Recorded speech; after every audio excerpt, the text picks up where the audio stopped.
If you want to keep your designs consistent in Figma, effect styles are one of the easiest tools to learn.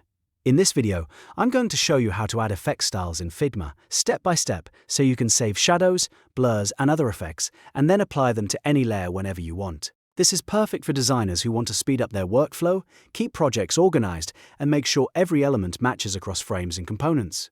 If this tutorial helps you, be sure to hit like and subscribe for more Figma tips and design tutorials. Alright, let's jump right in. First, open your Figma file and select the layer you want to use as your starting point. This can be a shape, a frame, or even a text layer, as long as it already has an effect applied. Once you have the correct layer selected, look over to the right sidebar and find the Effects section.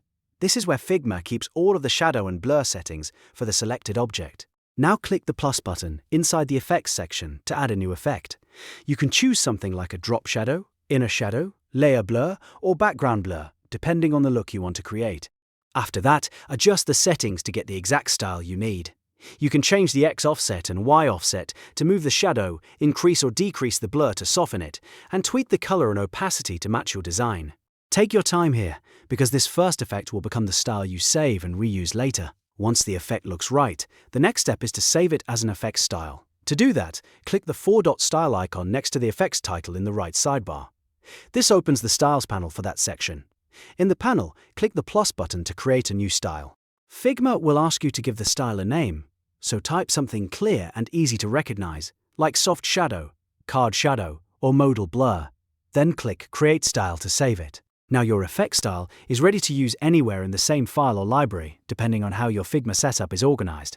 To apply it to another layer, select any other shape, frame, or text element that you want to style. Then go back to the Effects section in the right sidebar and click the four-dot style icon again. From the list of saved styles, choose the one you created.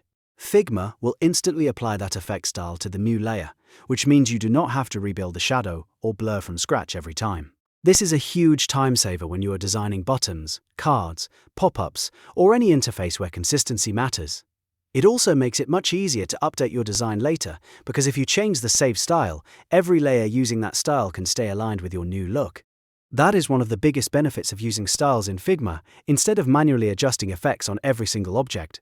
If you want a quick workflow tip, try naming your effect styles based on their purpose, not just their appearance. For example, use names like floating card shadow, subtle overlay blur, or strong modal shadow.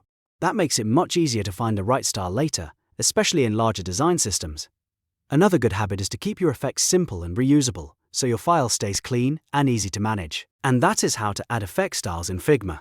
You select a layer with an effect, save it as a style, and then apply that same style to any other layer whenever you need it. This is one of those small Figma skills that can make a big difference in your overall workflow.